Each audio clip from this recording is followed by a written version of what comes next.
Hello, welcome back to the Homestead, where I'm just showing you life on our side of the mountain.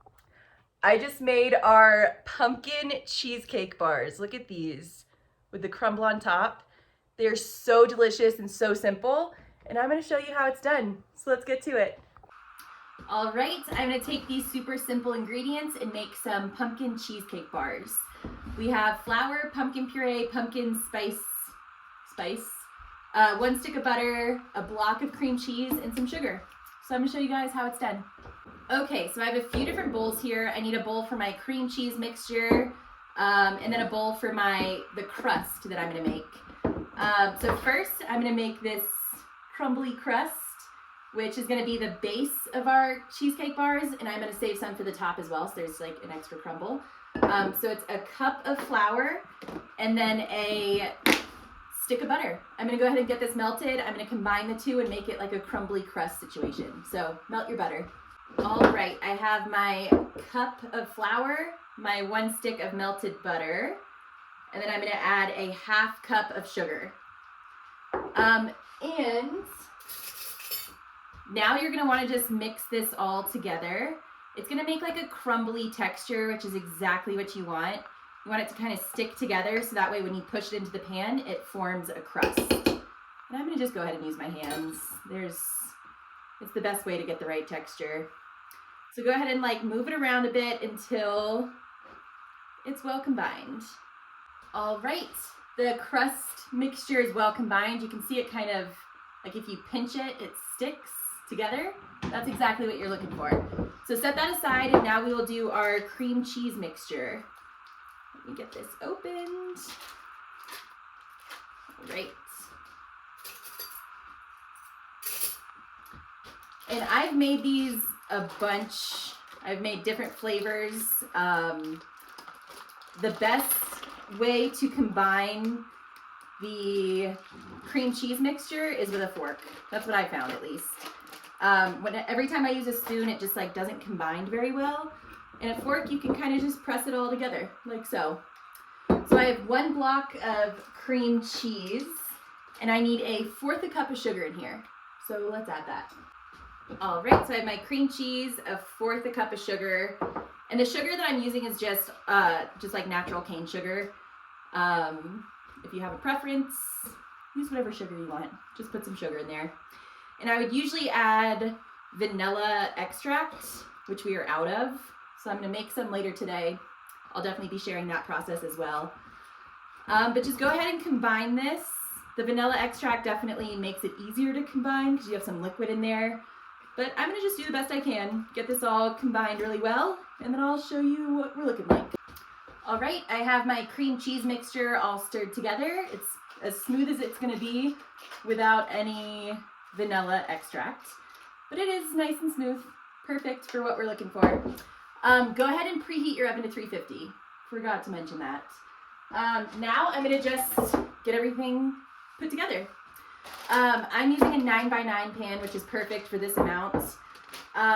You can grease your pan or you can use parchment paper. I have parchment paper, so I'm gonna use that. Little trick of the trade, go ahead and crumple it up and it's easier to like place in the pan. So that is that. And now we start combining everything. Okay, so let's start with the crust. You want to put a little over 1/2 of the crust mixture in the bottom of the pan and just go ahead and press it in. And it'll form the crust. Kind of get it all even as you can make it. These are really forgiving as far as how pretty you make them. They're delicious, and that's all that matters. So just go ahead, use the bottom of your palm to just push everything down. Move some over if you need. And there we go. The crust is pushed into the pan. So now you're going to add your cream cheese layer. And again, just get it as even as possible. It's kind of hard to move the cream cheese around once it's kind of on the crust. So take your fork and like lightly pull. If you pull from the bottom of the cheesecake layer, you're gonna get some crust in there. So just kind of lightly rake it around. Make sure it's like all spread out and even. I totally forgot to mix in some pumpkin spice to the cheesecake or to the cream cheese. So just go ahead and, if you remember, mix it in with the cream cheese, but if not, just top it. It'll be delicious either way. So there's that. Cream cheese layer is done. Now we're gonna add our pumpkin, which pumpkin puree, just go ahead and start spooning out a little at a time and cover the cream cheese. And I will be adding some more pumpkin spice to this as well. I like it very spiced. If you don't, then don't even worry about the extra spice to it. All right, our pumpkin layer is in. I'm gonna go ahead and sprinkle some more pumpkin spice on top. And that's that. All we have to do is just add the crumble and pop this into the oven. The crumble on top is really nice. It's kind of like the top of like the muffins, you know? It's really tasty. And it adds just like another crunch, which is really nice. Especially with like the creaminess of the cream cheese plus the pumpkin. This is exactly what we're going for. I started making these. My husband loves cheesecake of all kinds. So I started making these cheesecake bars this past year. And I asked him if he wanted cheesecake, and then I realized we did not have any graham crackers. So I kind of had to pivot, and that's where this little crumble situation came up. And now he loves them. So that's that. That's what we're looking like. Can't really see the layers because of the parchment paper, but everything's in there. I'm gonna go ahead and pop it in the oven, and it's gonna bake together for about 35 to 40 minutes. The top is gonna get nice and brown and crisp, and then that's how you know you're done. So let's get it in the oven. All right, I just took these out of the oven. You can see they're a little brown on top, which is perfect. Now I'm gonna let this cool down completely before I cut into it. It's hot, and nobody wants hot cheesecake. So let it cool down completely, cut into it, and it'll stay together really nice. When these cool down, I will cut into them and show y'all what they look like.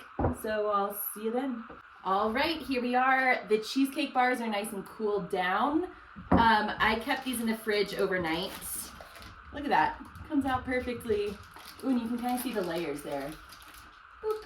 So I'm gonna cut into these real quick, and then I'll show you what they look like. All right, so this was 9 by 9. I usually cut out 9 squares. So 3 rows each way.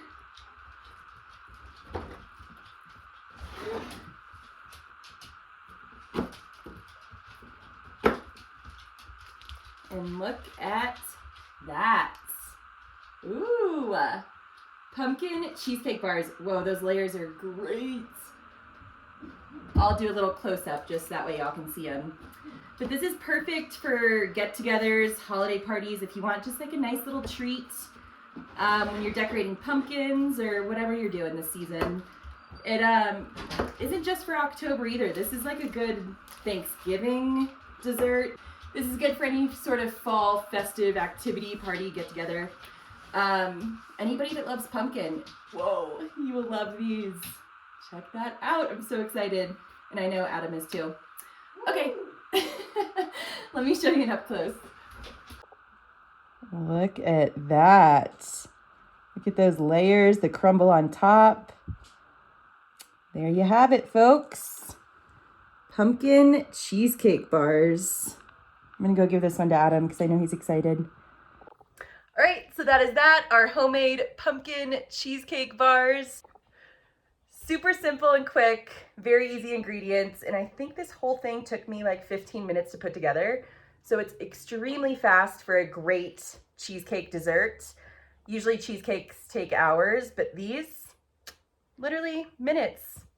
So go make some for someone you love. I'm gonna go give these to Adam. And thanks for hanging out, and I'll catch you on the next one.